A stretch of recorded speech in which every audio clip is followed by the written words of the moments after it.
નમસ્કાર વિદ્યાર્થી મિત્રો, 12 સાયન્સનું ભૌતિક વિજ્ઞાન ચેપ્ટર નંબર 3 પ્રવાહ વિદ્યુત આપણે ભણી રહ્યા છીએ. એનું આજે 8મું સેશન છે.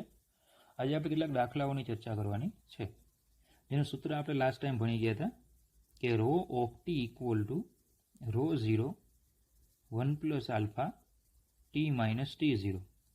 બરાબર. રો ઓફ ટી એટલે ટી તાપમાને અવરોધકતા. બરાબર. રો 0 એટલે T0, જેને આપણે સંદર્ભ તાપમાન કીધું હતું. સંદર્ભ તાપમાને અવરોધકતા. બરાબર. આલ્ફા એટલે અવરોધકતાનો તાપમાન ગુણાંક. આલ્ફા અવરોધકતાનો તાપમાન ગુણાંક. બરાબર. ચલો, આ અવરોધકતા તમને દાખલામાં આપી હોય ત્યારે આ સૂત્ર એપ્લાય કરવાનું. ચલો, જો બીજું સૂત્ર લઈએ અવરોધના સંદર્ભમાં, તો RT equal to R0 1 plus alpha T minus T0. આ બીજું સૂત્ર છે. RT એટલે ટી તાપમાને અવરોધ. R0 એટલે T0 તાપમાને અવરોધ. બરાબર. અને તમને એ પણ કીધેલું કે T0 માં હંમેશા યાદ રાખવાનું, તમને 0 ડિગ્રી સેલ્સિયસ કે 27 ડિગ્રી સેલ્સિયસ આ બેમાંથી ગમે તે દેખાય દાખલામાં, એટલે તમારે એને શું લઈ લેવાનું? સંદર્ભ તાપમાન લઈ લેવાનું. અને એ તાપમાને જે અવરોધ હોય એને તમારે R0 કહી દેવાનું. બરાબર. તો આ બે સૂત્ર છે. આ બે સૂત્ર ઉપર આધારિત હવે પછીના દાખલાઓ છે. ચાલો, તો પેલો દાખલો લઈએ. ઉદાહરણ નંબર 3.3. એક ઇલેક્ટ્રિક ટોસ્ટરમાં ગરમ કરવા માટે નિક્રોમ તારનો ઉપયોગ થાય છે. બરાબર. નિક્રોમ તાર છે એનો ઉપયોગ ઇલેક્ટ્રિક ટોસ્ટરમાં થાય છે. તમે ઇલેક્ટ્રિક ટોસ્ટર જોયું હશે, ન જોયું હોય તો ઇન્ટરનેટ ઉપર સર્ચ કરીને તમે ફોટા જોઈ શકો. જ્યારે તેમાંથી અવગણ્ય પ્રવાહ પસાર કરવામાં આવે ત્યારે ઓરડાના તાપમાને જો 27 ડિગ્રી સેલ્સિયસ દેખાણું. બરાબર. તો આપણે પહેલાં તો અહીંયા આવું લખી શકીએ કે અહીં 27 ડિગ્રી સેલ્સિયસ જે છે એને આપણે શું કહી દેવાનું છે? સંદર્ભ તાપમાન. બરાબર. ચાલો, તો અહીં T0 બરાબર 27 ડિગ્રી સેલ્સિયસ. ચલો, આ સંદર્ભ તાપમાન થઈ ગયું. તેનો અવરોધ 75.3 ઓહ્મ. તો સંદર્ભ તાપમાને જે અવરોધ હોય એને કહેવાય R0. તો R0 આપ્યું છે તમને 75.3 ઓહ્મ. જેટલો મળે છે ટોસ્ટરને 230 વોલ્ટના ઉદ્ગમ સાથે જોડવામાં. ચલો, હવે જે ટોસ્ટર છે એને 230 વોલ્ટનું ઉદ્ગમ છે એટલે કે બેટરી એની સાથે જોડી દીધું. તો અમુક સેકન્ડ બાદ પ્રવાહનું મૂલ્ય આપ્યું તમને, એટલે કે ભાઈ આટલો અમુક સમય થાય એટલે આટલો પ્રવાહ પ્રસ્તાવિત થાય છે 2.68 એમ્પિયર સ્થાયી બને છે. તો નિક્રોમતાનું સ્થાયી તાપમાન કેટલું, એટલે આટલો પ્રવાહ પસાર થતો હશે ત્યારે એ તારનું તાપમાન કેટલું એ ગોતવાનું. નિક્રોમ સાથે સંકળાયેલ તાપમાનના ગાળા પરના સરેરાશ અવરોધોનો તાપમાન ગુણાકાર, એટલે કે આલ્ફા. ટૂંકમાં આલ્ફા આપ્યો છે આપણને 1.7 ઇન્ટુ 10⁻⁴ ડિગ્રી સેલ્સિયસ ઇન્વર્સ. તો તમારે ટી ગોતવાનું છે. ચલો, આપણું સૂત્ર શું હતું? તો કે આપણું સૂત્ર હતું કે RT equal to R0 1 plus alpha T minus T0. હવે સમજો, એટલું યાદ રાખવાનું કે આલ્ફા જ્યારે પણ આપ્યો હોય ને આખા સિલેબસમાં, આલ્ફા જ્યારે પણ આપ્યો હોય એટલે એમાં એક જ સૂત્ર આવે, એના માટે એક જ સૂત્ર આવે. આલ્ફા જ્યારે પણ આપ્યું હોય રકમમાં, બરાબર, MCQ કે દાખલો, એટલે એનામાં આ એક જ સૂત્ર છે. આ એક જ સૂત્ર છે એમાં આલ્ફા આવે, એટલું યાદ રાખવું. બરાબર. તો હવે આમાં કેટલી વસ્તુ ઘટે? તો કે જો એક તો R0 આપ્યા છે, આલ્ફા આપી દીધા છે, ટી આપણે મેળવવાના છે, અને T0 આપ્યા છે. તો મેળવવું શું પડશે? RT. RT એટલે એને 230 વોલ્ટના સપ્લાય સાથે જોડી. બસ ટોસ્ટર છે ને 230 વોલ્ટના સપ્લાય સાથે જોડો છો ત્યારે આટલો પ્રવાહ પસાર થાય છે. પ્રવાહ પસાર થશે એટલે શું થાય? તે ગરમ થશે. આપણે આગળ ભણશું કે એમાં I2RT પ્રમાણે ઉષ્મા ઉર્જા ઉત્પન્ન થશે, એટલે એનું કંઈક તાપમાન હશે. બરાબર.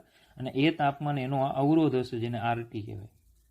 તો આપણે પહેલાં તો ઓહમના નિયમનો જો ઉપયોગ કરીએ ને, તો ઓહમના નિયમ પરથી આપણને અવરોધ મળી જાય કે એ અવરોધ કેટલો થાય. બરાબર. તો ચાલો પહેલાં આપણે ઓહમનો નિયમ લઈએ. તો કે હવે V બરાબર IRT, એમાંથી RT ઇક્વલ ટુ V/I.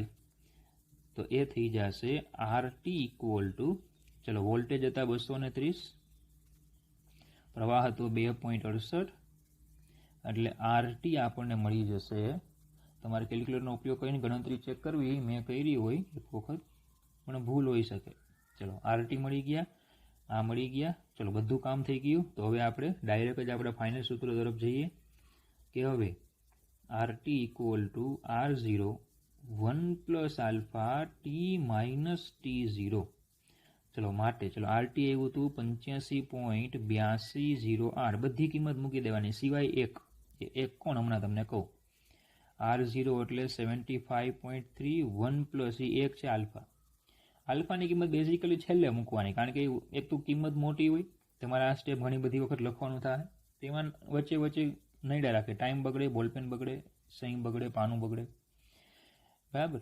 અને એવું પણ બને કે ગણતરી બગડે તો માર્ક્સ એ બગડે, રિઝલ્ટ બગડે, બરાબર. તો આલ્ફા આપણે બાકી રાખશું. ચલો ટી મેળવવાના છે. T0 27 આપ્યા છે. હવે આના ભાગ્યા આ કરશો એટલે તમને 1 પ્લસ આલ્ફા ટી માઇનસ 27. તો 85.8208 ભાગ્યા કરવાના 75.3, એટલે એ તમને મળી જશે 1.1397, બરાબર. ચાલો તો આલ્ફા ટી માઇનસ 27 એક બાદ કરશો, બરાબર. અહીંયા એક બાદ થશે એટલે 0.1397. તો ટી માઇનસ 27 એટલે 0.1397 બાય આલ્ફા. અને હવે તમે આલ્ફાની કિંમત મૂકો, કોઈ પ્રોબ્લેમ નથી, કારણ કે હવે સ્ટેપ જ એ છે, આલ્ફાની કિંમત વગર આગળ નહીં વધાય ત્યારે મૂકી દેવાની. ચલો આલ્ફા આપણને આપ્યો છે 1.7 ઇન્ટુ 10⁻⁻4. 1.7 ઇન્ટુ 10⁻⁻4. તો ટી માઇનસ 27, ચલો આ ભાગાકાર થઈ જશે 0.082 ઇન્ટુ 10⁻4. અને જો -27 અહીંયાથી કાઢી નાખવું તો આ સાઈડ લઈ જાઓ તો +27, એટલે અહીંયાથી નીકળી જાય. ચલો આની 4 ઘાત જો આપણે દૂર કરીએ, બરાબર, તો 1 2 3 ને 4 એટલે 821.76 વત્તા 27, એટલે આપણને ટી મળી જશે 848.8 ડિગ્રી સેલ્સિયસ, બરાબર. તો આ રીતે દાખલો થાય, ઇઝી દાખલો છે. ઓકે, ખબર ન પડી હોય ફરીથી વિડીયો જોઈ લેવો.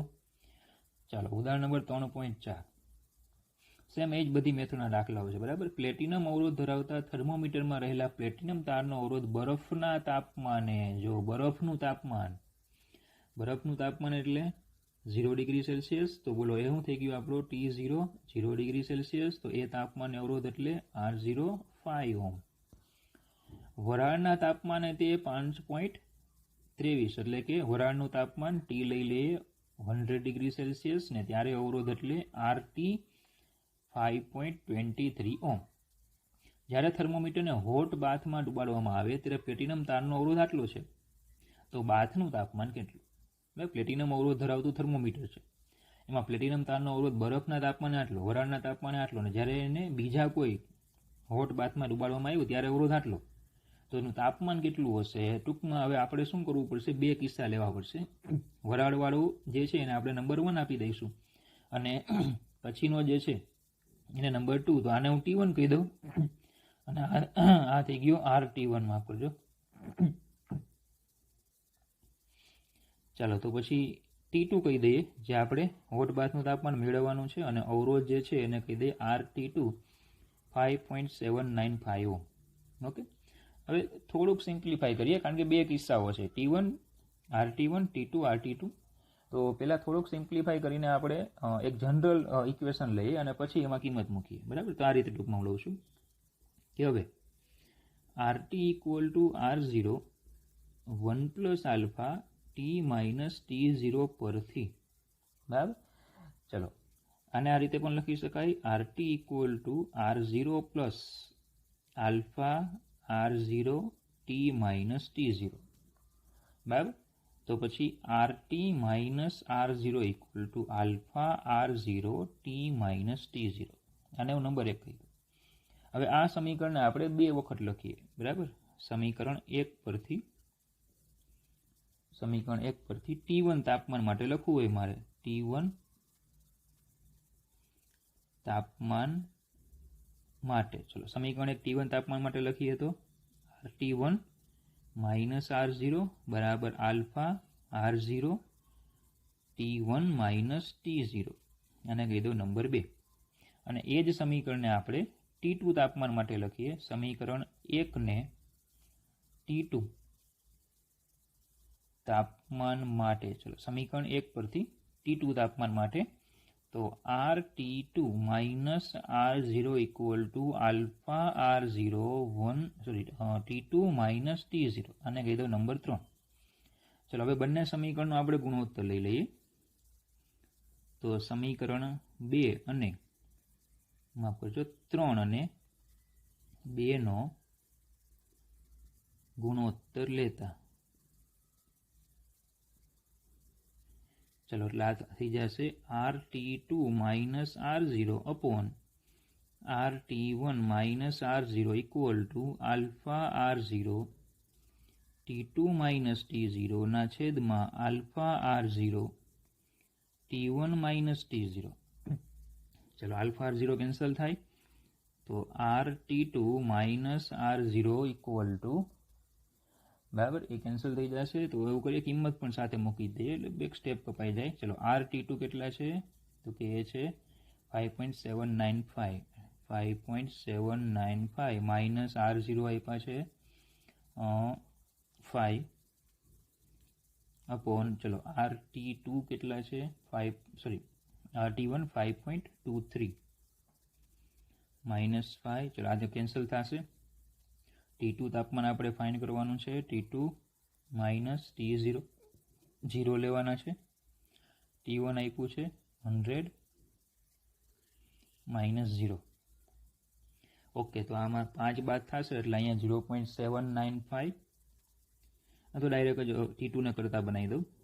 T2 બરાબર, ચલો 100 અહીંયા ગુણાકારમાં આવશે એટલે 100 ગુણ્યા 0.795 બાય 0.23. ચલો તો T2 તમને મળી જશે 345.65 ડિગ્રી સેલ્સિયસ. બરાબર, તો ઇઝી દાખલો છે. 2 પાર્ટ આપ્યા હતા. બરાબર, આ એક્ઝામ્પલ ઘણી બધી મેથડથી થાય, પણ સૌથી બેસ્ટ રીતે આને તમે બુકમાં જોશો ને તો તમને ડાયરેક્ટ સૂત્ર આપ્યું છે. દાખલો બુકમાં જોશો ને એ લોકોએ સીધું સૂત્ર લખ્યું છે. કયું સૂત્ર? તો કે અહીંયા આજે આપણે પદ મેળવ્યું ને એનું સીધું સૂત્ર એ લોકોએ બનાવી નાખ્યું છે. બરાબર, આ સૂત્ર આવી રીતે સૂત્ર બનાવ્યું. T2 નાથી કરતા બનાવો એટલે શું લખાશે? RT2 માઇનસ R0 છેદમાં RT1 minus R0 into T1. હવે આવું સૂત્ર બનાવી નાખ્યું, આવું સૂત્ર મૂકી દીધું અને એમ કીધું કે ભાઈ આ તમારો જવાબ. બરાબર, પણ આપણે પરીક્ષામાં દાખલો આખો મેથડ પ્રમાણે ગણવાનો, એટલે સીધું સૂત્ર મૂકશો તો પણ ચાલશે કારણ કે બુકમાં મૂક્યું છે. પણ એનાથી બેસ્ટ છે કે તમે આ રીતે દાખલો ગણો. ધારો કે આ સૂત્રમાં કંઈ પણ જગ્યાએ જરાક પણ ભૂલ રહી એટલે તમને સૂત્રનો માર્ક્સ ન મળે અને ગણતરીનો માર્ક્સ ન મળે. પણ આમાં ધારો કે તમે આટલે સુધી તો પરફેક્શન છે, ધારો કે ગણતરીમાં કંઈક આમ તેમ થયું અને જવાબ ન આવ્યો તો તમને કેલ્ક્યુલેશન જે તમે આ કર્યું આખું આ તમને માર્ક્સ મળે. ઓકે, ચાલો આગળ વધીએ. ચાલો સ્વાધ્યાયનો 3.5 એક ગરમ કરવા વપરાતા ઘટક તારનો ઓરડાના તાપમાને અવરોધ. ચલો જો પાછું જુઓ, 27 દેખાણો અવરોધ દેખાણો 27 દેખાય એટલે એને શું લઈ લેવાનું છે આપણે? T0 27 ડિગ્રી સેલ્સિયસ અને અવરોધ જે આપે છે 100, તો એ થઈ ગયો R0 100 ઓહ્મ. જો અવરોધના દ્રવ્યની અવરોધકતાનો તાપમાન ગુણાકાર એટલે alpha 1.7 into 10⁻⁻4 degree Celsius inverse આપેલું હોય તો તારનો અવરોધ 170 ઓહ્મ થાય ત્યારે તારનું તાપમાન કેટલું એટલે T મેળવવાનું. તો પછી આને કહી દઈએ આપણે RT. તો ટૂંકમાં આપણે RT આપ્યા છે 170 ઓહ્મ અને T આપણે મેળવવાનું છે. ચાલો તો સીધું સૂત્ર છે, બરાબર દેખાય છે તમને કે ભાઈ RT equal to R0 1 plus alpha T minus T0, એટલે એક જ સ્ટેપ છે. બરાબર, સીધો જવાબ આવશે 170 R0 100 1 પ્લસ આલ્ફા મૂકવાનો નહીં, છેલ્લે મૂકવાનો T માઇનસ T0 27. આ ભાગાકાર કરી નાખશો એટલે 1 પ્લસ આલ્ફા T માઇનસ 27 170 ભાગ્યા 100 કરશો 1.17. આલ્ફા T માઇનસ 27 એક બાદ કરશો એટલે 0.27, તો T માઇનસ 27 બરાબર 0.27 બાય આલ્ફા. તો T બરાબર, ચલો 0.17 ભાગ્યા આલ્ફા આપ્યો છે 1.7 10⁻⁻⁴ પ્લસ 27. ચલો એટલે થઈ જશે ટી ઇક્વલ ટુ બરાબર 0.17 ભાગ્યા 1.7 એટલે થઈ જશે 0.1 ગુણ્યા 10⁴ વત્તા 27. તો ટી ઇક્વલ ટુ 4 આપો એટલે 1000 થઈ જશે વત્તા 27. તો T equal two 1027 degree Celsius.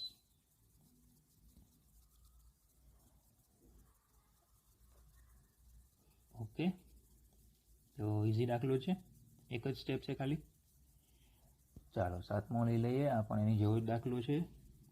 એક ચાંદીના તારનો 27.5 ચાલો 27.5 આપ્યો. ચાલો ચાલશે ને, T0 જ લઈ લઈએ, એમાં હું ફેર પડવાનો છે 0.5માં 27.5 ડિગ્રી સેલ્સિયસ. અટવાડવા માટે શું છે, અટવાડવા માટે આવું લઈ લીધું 27.5 આપણે લઈ લેવાનું, કંઈ વાંધો નહીં.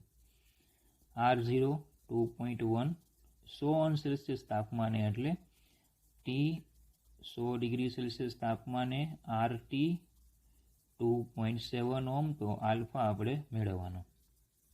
ચાલો હવે તો એક જ સૂત્ર છે, RT બરાબર R0 1 plus alpha T minus T0. RT આપ્યા છે 2.7, R0 2.1, 1 પ્લસ આલ્ફા ટી છે 100 માઇનસ 27.5. ચલો આ ભાગાકાર કરી નાખશું.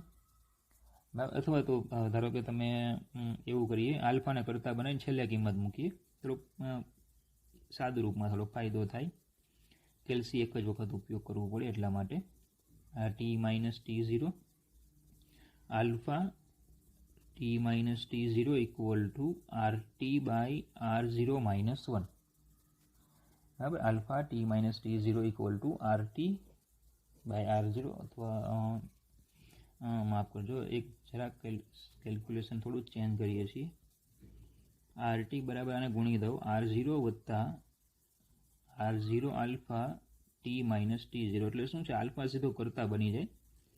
બાકી તમે બહુ બધી મેથડો છે, મેથ્સ એપ્લાય કરવાનું છે. આ સૂત્ર લખો એટલે ફિઝિક્સ પૂરું એમ. ચાલો તો આ થઈ જશે RT માઇનસ R0 થાય ને. હવે શું સીધું આલ્ફા કરતા બને એમ 3 થી 4 સ્ટેપમાં જવાબ આવી શકે એમ. R0 T minus T0. હવે સીધું તમારે કિંમત જ મૂકવાની રહી એમ. તો RT 2.7 minus R0 2.1 T100 minus T0 27.5.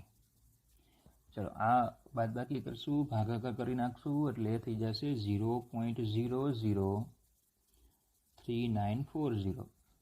એટલે આલ્ફા મળશે 3.94 ઇન્ટુ 10⁻⁻⁰ એટલે -3 ડિગ્રી સેલ્સિયસ ઇન્વર્સ. ઓકે, તો એક જ સ્ટેપ છે. અહીંયા જરાક સાદું રૂપ તમે કોઈ પણ આપી શકો, બરાબર, એનો કોઈ પ્રશ્ન નથી. પણ 2 થી 3 સ્ટેપમાં આલ્ફા કરતા બની જાય ને એવું આપણે સાદું રૂપ આપ્યું છે. ચાલો એક દાખલો લઈ લઈએ છીએ. 8મો દાખલો છે. નિક્રોમના બનેલા એક ગરમ કરવાના તાર માટે 230 વોલ્ટના ઉદ્ગમ સાથે જોડતા પ્રારંભમાં તે 3.2 એમ્પિયર પ્રવાહ ખેંચે છે. ચલો અહીં વોલ્ટેજ તમને આપ્યા છે 230 વોલ્ટ, પ્રવાહ આપ્યો છે 3.2 એમ્પિયર, જે અમુક સેકન્ડ બાદ 2.8 એમ્પિયર જેટલું સ્થાયી બને છે. એટલે એને આપણે I2 અને I1 કહી દઈએ. 2.8 એમ્પિયર સ્થાયી બને છે. ઓરડાનું તાપમાન 27 ડિગ્રી સેલ્સિયસ હોય એટલે કે એ R0 લઈ લેવાનું, 27 ડિગ્રી સેલ્સિયસ. તો ગરમ કરતા તારનું સ્થાયી તાપમાન કેટલું, મતલબ કે આપણે ટી ફાઇન્ડ કરવાનું છે. સંકળાયેલ તાપમાનના ગાળા માટે આલ્ફા આપ્યો છે તમને, alpha 1.7 into 10⁻⁻⁴ degree Celsius inverse. ચલો ટૂંકમાં આપણે બરાબર R0 તો આપણી પાસે છે જ. R0 જે છે, માફ કરજો, અહીંયા 27 ડિગ્રી સેલ્સિયસ ને એટલે T0 27 ડિગ્રી સેલ્સિયસ એટલે T0 આપ્યા છે. R0 નથી આપ્યા. ટૂંકમાં બે વસ્તુ ઘટે છે. કઈ બે વસ્તુ ઘટે છે? R0 પણ નથી આપ્યા અને RT પણ નથી આપ્યા, બરાબર. અને સ્થાયી તાપમાન T તો આપણે ફાઇન્ડ કરવાનું છે. તો પહેલાં આપણે આ બંને ગોતવા આવશે. હવે એના માટે તમને આ આપ્યું છે, આ પ્રવાહો. આ પ્રારંભમાં પ્રવાહ આપ્યો, આ અંતમાં પ્રવાહ આપ્યો. પ્રારંભમાં એટલે કયો તો કે સંદર્ભ તાપમાને હોય અને અંતમાં એટલે કયો તો કે ટી તાપમાને. તો પછી એનો જ ઉપયોગ કરીએ પહેલાં, એટલે ટૂંકમાં પહેલાં ઓહમનો નિયમ લઈએ, બંને અવરોધો ગોતી લઈએ અને પછી આપણું જે સૂત્ર છે તે લઈએ. ચાલો તો હવે આ રીતે લખું છું. હવે V બરાબર I1R0, એમાંથી R0 ને કરતા બનાવો એટલે આવશે V/I1. તો R0 બરાબર 230 ભાગ્યા 3.2, એટલે તમને R0 પહેલાં મળી જશે 230 ભાગ્યા 3.2, 71.875. ચલો સેમ એ જ રીતે V બરાબર I2RT, તો RT બરાબર V/I2, V બરાબર 230, I2 2.8, એટલે એ થઈ જશે 82.143 ઓહ્મ. RT થઈ ગયું બરાબર. હવે તો ચલો સીધું ફાઇનલ સૂત્ર કે RT બરાબર R0 1 + આલ્ફા T - T0.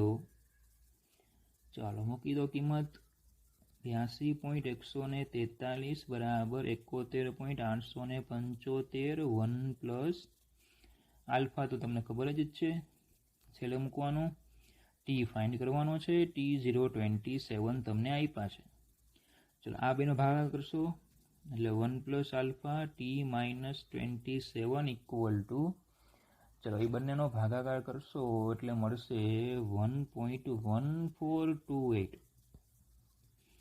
ચલો તો આલ્ફા T - 27 એક બાદ કરો 0.1428, T - 27 0.1428 ભાગ્યા આલ્ફા,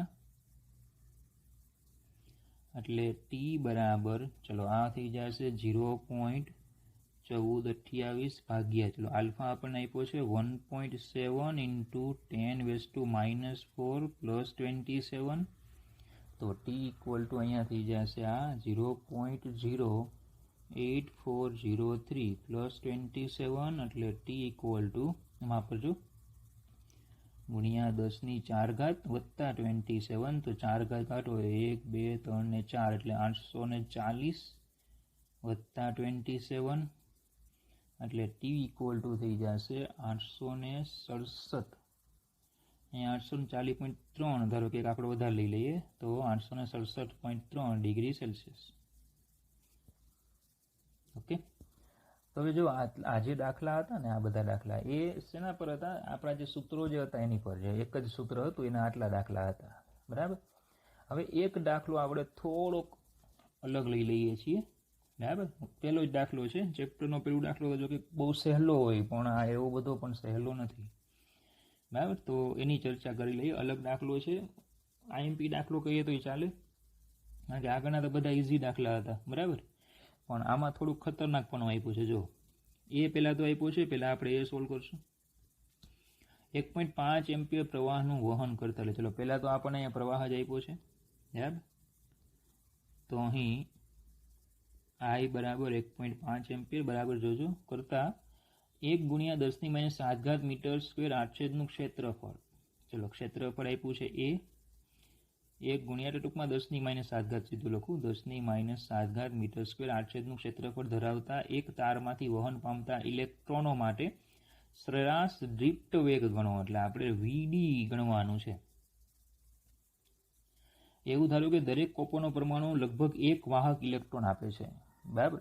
દરેક કોપરનો પરમાણુ તમે લ્યો તેમાં એક વાહક ઇલેક્ટ્રોન હોય, ટૂંકમાં સંયોજકતા એને આપણે કહેવાય, સંયોજકતા, જેને હું P કહી દઉં. કેટલા? એક કોપરનો પરમાણુ એક મુક્ત ઇલેક્ટ્રોન. કોપરની તમને ઘનતા આપી છે, બરાબર. કોપરની ઘનતાને આપણે ρ કહી દઈએ.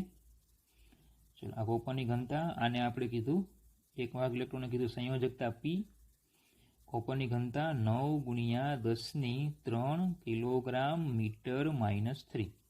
તેનો પરમાણુ ક્રમાંક આપ્યો છે, બરાબર. પરમાણુ દળાંક MO 63.5 U. હવે તમને આ ખ્યાલ છે 63.5 U is approximately equal two 63.5 ગ્રામ થાય. કેમેસ્ટ્રીમાં તમે ભણી ગયા છો. ગુણ્યા 10⁻³ કિલોગ્રામ, બરાબર. 63.5 U છે એટલે એટોમિક માસ યુનિટ છે, તો એ એપ્રોક્સિમેટલી 63.5 ગ્રામ જેટલું હોય. કેમેસ્ટ્રીમાં તમે ભણ્યા છો. ચલો એટલે પરમાણુ દળાંક આવી ગયો. ચલો મેળવવાનું શું છે? ડ્રિફ્ટ વેગ. હવે ડ્રિફ્ટ વેગ ક્યાંથી મેળવવો? તો ડ્રિફ્ટ વેગ માટે થોડુંક અહીંયા જોઈએ તો આપણે આવું સૂત્ર ભણી ગયા છીએ, I બરાબર NEAVD. બરાબર, આવું સૂત્ર ભણી ગયા છીએ. અહીંયાથી જો હું ડ્રિફ્ટ વેગને કરતા બનાવું તો I/NEA. ઓકે, ચલો કેટલી વસ્તુ આપણી પાસે છે? પ્રવાહ છે. જો અહીંયા પ્રવાહ આપ્યો છે, એ તો આપણે લઈ લઈશું. એ આપ્યા છે. ટૂંકમાં I અને A બે વસ્તુ આપણી પાસે છે, એ તો આપણે જાતે લઈ લેવાના છે. ઇલેક્ટ્રોન પરનો વિદ્યુતભાર, કારણ કે ઇલેક્ટ્રોન કીધું છે તો આપણે n ગોતવા પડશે. n એટલે સંખ્યા ઘનતા. સંખ્યા ઘનતા એટલે એકમ કદમાં રહેલા ઇલેક્ટ્રોનની સંખ્યા. તો આપણે પહેલાં હવે પરમાણુઓ ગોતવા પડશે કે આપણે જે અહીંયા કોપર આપ્યો છે, કે આટલી ઘનતાવાળા ધરાવતો જે કોપર આપ્યો છે, આટલું આડછેદનું ક્ષેત્રફળ આપ્યું છે, એમાં કોપરના કેટલા પરમાણુઓ હોય. એક પરમાણુ પાસે એક ઇલેક્ટ્રોન છે. બરાબર, તો એ ઇલેક્ટ્રોનની સંખ્યા મળી જશે. જેટલા પરમાણુ એટલા ઇલેક્ટ્રોનની સંખ્યા. ઓકે, હું જરાક સ્ટેપ લખતો જા. પહેલાં આપણે પરમાણુ ગોતીએ કેટલા છે. જેટલા પરમાણુ એટલી ઇલેક્ટ્રોનની સંખ્યા, એટલે આપણે n મળી જાય. અને આ પરમાણુઓની સંખ્યાને આપણે n ડેશ કહી દઈએ. હવે સમજો, ધારો કે 2 ઇલેક્ટ્રોન આપ્યા હોત ને તો પછી આ Pn, તો જેટલા પરમાણુ એના ડબલ ઇલેક્ટ્રોન, એમ એટલે P વડે ગુણવું આપણે, એટલે મેં P અલગથી રાખ્યા. ઇલેક્ટ્રોનની સંખ્યા મળી જાય. એ સંખ્યાને સ્મોલ n, બરાબર, એટલે સોરી માફ કરજો, n/v કરીશ એટલે મને સ્મોલ n મળી જાય. તો આ 3 સ્ટેપ છે. પહેલાં તો આ 3 સ્ટેપને આપણે ફોલો કરી. ચલો પહેલાં પરમાણુની સંખ્યા ગોતી. પરમાણુની સંખ્યા કઈ રીતે ગોતાય તો તમને આગળ પણ કરાયું છે કે હવે MO દળ બરાબર Na પરમાણુ. તો માટે સ્મોલ m દળ જો હું લઉં, બરાબર, સ્મોલ m દળ લઈએ તો એમાં પરમાણુ કેટલા, એને હું n ડેશ કહી દઉં. તો n ડેશ બરાબર m/mo. આટલું ક્લિયર? n ડેશ બરાબર m/mo. હવે ચલો દળ નથી આપ્યું તો ઘનતા બરાબર દળ ભાગ્યા કદ. તો એના પરથી દળ બરાબર ઘનતા ગુણ્યા કદ. તો આ ઘનતા ગુણ્યા કદ Na/mo, ρV Na/mo. ઓકે, ચલો આટલું થઈ ગયું. હવે પરમાણુની સંખ્યા મળી ગયા. હવે ઇલેક્ટ્રોનની સંખ્યા એટલે એની. ચલો તો હવે સંયોજકતા. હવે સંયોજકતા P હોય, વ્યાપક રીતે દાખલો લઉં છું તો n બરાબર Pn ડેશ થાય. n બરાબર Pn dash equal to Pn dash એટલે ρV Na/mo. ρV Na/mo. Okay, ચલો આપણે P into ρV Na/mo. Okay, એટલે ટૂંકમાં આપણે n મળી ગયા. તો હવે સંખ્યા ઘનતા, ચલો આ મળી ગયું. હવે n/v. તો સ્મોલ n બરાબર થઈ જશે n/v. તો ચલો n મૂકી દઈએ તો P ρV Na/mo ગુણ્યા v એટલે થશે P ρ Na/mo. P ρ Na/mo. ચાલો હવે I બરાબર NEAVD. સીધું સૂત્ર લઈ લેવાનું. VD ને કરતા બનાવો એટલે આવશે I/NEA. ઓકે, ચલો VD equal to I/n. n એટલે P ρ Na/mo અને E અને A તો છે જ. અહીંયા n ની કિંમત મૂકી. P ρ Na/mo. એમાં ઉપર જશે. ઓકે, ચાલો તો હવે બધી કિંમત મૂકી દઈએ તો VD ઇક્વલ ટુ, ચલો પ્રવાહ આપણને આપ્યો છે 1.5 ગુણ્યા, ઓકે, પ્રવાહ આપ્યો છે આપણને 1.5. એમો જે છે એ 63.5 ગુણ્યા 10⁻3.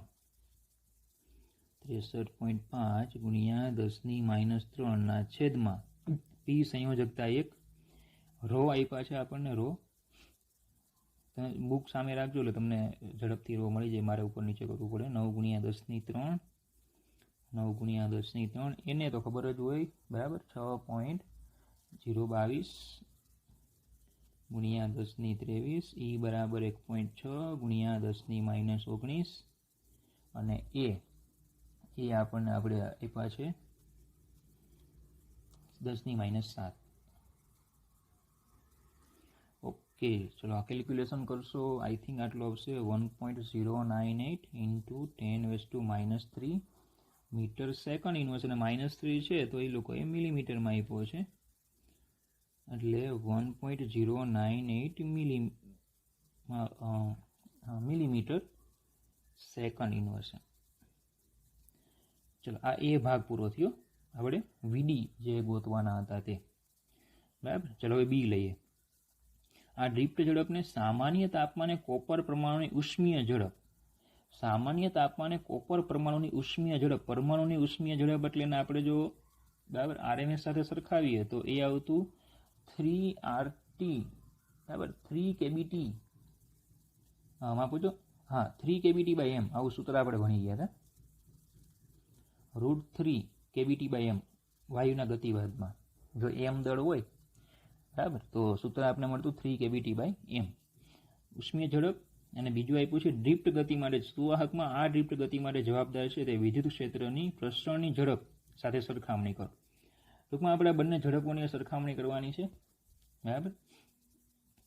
ઉપરોક્તની જે ડ્રિફ્ટ ઝડપ છે તેને સામાન્ય તાપમાને કોપર પરમાણુની ઉષ્મીય ઝડપ અને સુવાહકમાં આ ડ્રિફ્ટ ગતિ માટે જવાબદાર છે તે વિદ્યુત ક્ષેત્રની પ્રસરણની ઝડપ સાથે સરખામણી કરો. વિદ્યુત ક્ષેત્રની પ્રસરણની ઝડપ એટલે વિદ્યુત ક્ષેત્ર એટલે પ્રકાશના તરંગો કહેવાય. આપણે વિદ્યુત ક્ષેત્ર અને ચુંબકીય ક્ષેત્રના બનેલા હોય તેની પ્રસરણની ઝડપ c જેટલી હોય. બરાબર. તો ટૂંકમાં આપણે VRMS અને c આ બંનેની આપણે ચર્ચા કરીશું. તો પહેલાં આપણે લઈ લઈએ VRMS. તો એના માટે પહેલાં તો બી ભાગ એમાં પહેલું. ચલો કોપર પરમાણુની VRMS પહેલાં આપણે ગોતી લઈએ. કોપર પરમાણુની VRMS. ચલો તો હવે એને તો આપણી પાસે છે જ કે ભાઈ એને પરમાણુ બરાબર એમો દળ. તો એક પરમાણુ કોપર પરમાણુ કીધું ને એટલે એક પરમાણુ એનું દળ કેટલું એને હું સ્મોલ એમ કહી દઉં તો m બરાબર mo/na. બરાબર. ચલો આટલું થઈ ગયું. હવે ટી તાપમાને હવે ટી બરાબર 27 ડિગ્રી સેલ્સિયસ તાપમાન આપ્યું હતું એટલે કે ભાઈ 300 કેલ્વિન એટલે થઈ જશે 3 × 10⁻² કેલ્વિન. તાપમાને m દળ ધરાવતા કોપર પરમાણુની ઉષ્મીય ઝડપ. ચલો VRMS કીધું આપણે કેટલું આવશે 3 kBT/m. બરાબર. ઇઝ એપ્રોક્સિમેટલી kBT/m ક્રમની હોય છે. ચાલો હવે આ શું કર્યું આપણે? આ શું કર્યું તો કે ક્રમ લીધો. બરાબર. એટલે બેઝિકલી ક્રમ શું છે તો આપણે ખ્યાલ છે કે ભાઈ 3 × 10⁻10 એવું આપ્યું હોય તો ભાઈ એપ્રોક્સિમેટલી કયા ક્રમનું તો કે 10⁻10 ક્રમનું એમ. તો આપણે 3 ને કાઢી નાખતા. તો અહીંયા શું છે √3 kBT/m છે તો એપ્રોક્સિમેટલી કયા ક્રમની તો કે આ ક્રમની. હવે તમારે આ વસ્તુ શું કરવાની ખબર? આ વસ્તુ બેઠી આ રીતે જ લખાવી જોઈએ. બરાબર. અને આ તમારે ગોખી નાખવાનું એમ કે ભાઈ તગડો કાઢવાનો છે અને હું સ્ટાર આપી દઉં છું, ડબલ સ્ટાર આપી દઈએ. આ દાખલાનો સ્ટાર માર્ક છે એક રીતે કહીએ ને તો પાટિયું છે. કારણ કે અહીંયા દાખલો ઘણી બધી બુકમાં 3 kBT/m સૂત્ર પ્રમાણે ગણી નાખ્યો છે. બરાબર. જવાબ અલગ આવે છે ચોપડી કરતાં. સીધી વાત છે 3 રાખો એટલે અલગ જ જવાબ આવે. ઘણા રેફરન્સ બુકોમાં 3 કાઢીને ગણ્યો છે. દાખલા તરીકે આપણી બુકનો ઉદાહરણનો દાખલો છે 3 કાઢી નાખ્યા છે. એટલે આપણે આપણી બુક પ્રમાણે આગળ વધીએ. પણ MCQમાં આ ધારો કેવો આવે બરાબર JEEમાં આવે તો તમે 3 kBT/m એ જ સાચું સૂત્ર છે. તમારે એ મૂકીને દાખલો ગણવો છે ને જવાબ આપવો છે. પણ હાલ પૂરતું તમારે અહીંયા યાદ રાખવાનું તો 12મા ધોરણની આ પહેલી વસ્તુ આવી કે જ્યાં તમારે સ્ટાર તરીકે એને યાદ રાખવાનો કે 3 તમારે કાઢવાનો ટૂંકમાં. બરાબર. ચાલો તો હવે જે આપણે કન્ટિન્યુ ગણતરી છે જ આગળ રાખીએ. તો VRMS બરાબર એપ્રોક્સિમેટલીનું પછી હવે બધે એપ્રોક્સિમેટલી લખવાનું. રૂટ kBT/m સૂત્ર લેવાનું આપણે સીધું kBT/m એપ્રોક્સિમેટલી. ચલો kB બોલ્ટ્ઝમેન અચળાંક એની પહેલાં mની કિંમત મૂકી દઈએ. kBT/m એમ મૂકીએ mo/na. ચલો approximately equal to root kB 1.381 × 10⁻27. Basically Boltzmann અચળાંક છે. ખરેખર રકમમાં આપવો જોઈએ પણ આ લોકોએ આપ્યો નથી. આઈ થિંક પરીક્ષામાં આપ્યો હોય, પણ ન આપ્યો હોય તો યાદ રાખવો પડશે. એને 6.022 ગુણ્યા 10⁻23 એમઓ છે 63.5 ગુણ્યા 10⁻3. તો આ થઈ જશે વર્ગમૂળમાં 0.32 માફ કરજો 39289 ઇન્ટુ 10⁵. હજુ એક પોઈન્ટ કાપી નાખે પછી વર્ગમૂળ લખાશે, એટલે પછી વર્ગમૂળ લેવાશે 3.9289 10⁴. ચલો હવે આપણે વર્ગમૂળ લઈ શકશું. વર્ગમૂળ લેશું એટલે 1.982 ઇન્ટુ 10⁻². પાછું અહીંયા એપ્રોક્સિમેટલી કીધું છે 2 ગુણ્યા 10⁻2 મીટર સેકન્ડ ઇનવર્સ. તો આ થઈ ગયો VRMS. બરાબર. તો જો અહીંયા આપણે V કેટલા મળ્યા હતા 1.098. બરાબર, એટલે ટૂંકમાં 1 અને અહીંયા 2 ગુણ્યા 10⁻2 પરમાણુનો VRMS. ઓકે, આ બીજો ભાગ થઈ ગયો. ત્રીજા ભાગમાં આપણે શું કીધું હતું? વિદ્યુત ક્ષેત્રની ઝડપ. એમ તો વિદ્યુત ક્ષેત્ર એટલે વિદ્યુત ચુંબકીય તરંગોમાં આપણે એ હોય. બરાબર. તો સુવાહકમાં પ્રસરતા વિદ્યુત ક્ષેત્રની ઝડપ વિદ્યુત ચુંબકીય તરંગોની ઝડપ જેટલી હોય છે માટે ડ્રિફ્ટ ઝડપ ના છેદમાં તરંગ ઝડપ બરાબર 10⁻³ છેદમાં 10⁸. 3 ગુણ્યા 10⁸ હોય 10⁻11. બરાબર, આ રીતે આપણે ગુણોત્તર મળે. તો એમ કહી શકીએ કે આમ ડ્રિફ્ટ ઝડપ તરંગ ઝડપના લગભગ 10⁻11 ગણી નાની છે. અને બીજું આપણે VRMS માટે પણ સરખામણી પૂછેલી હતી ને. એક મિનિટ જરા રકમ જોઈ લઈએ ફરીથી. આ જે ડ્રિફ્ટ ઝડપ છે એને સામાન્ય તાપમાને કોપર પ્રમાણે ઉષ્મીય ઝડપ અને આની સાથે સરખામણી કરો. તો ટૂંકમાં ચલો અહીંયા પણ આપણે VRMS જે આપણે ફાઇન્ડ કર્યો એમાં પણ આપણે આવો ગુણોત્તર બરાબર ગોતવો પડશે. તો એની ગણતરી આપણે અહીંયા જરાક લઈ લઈએ. ડ્રિફ્ટ ઝડપ છેદમાં RMS ઝડપ એટલે ટૂંકમાં VD/VRMS. ચલો ડ્રિફ્ટ ઝડપ તો આપણે 10⁻³ જ લઈ લેવાની એપ્રોક્સિમેટલી, અને RMS આવી 2 ગુણ્યા 10⁻2 એટલે થઈ જશે 0.5 ગુણ્યા 10⁻5 એટલે એ થઈ જશે 5 ગુણ્યા 10⁻6. બરાબર. તો VD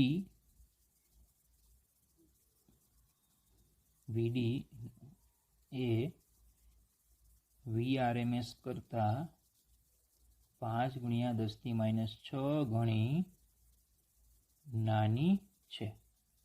ઓકે, તો બાહુબલી પ્રકારનો દાખલો છે, મોટો દાખલો છે.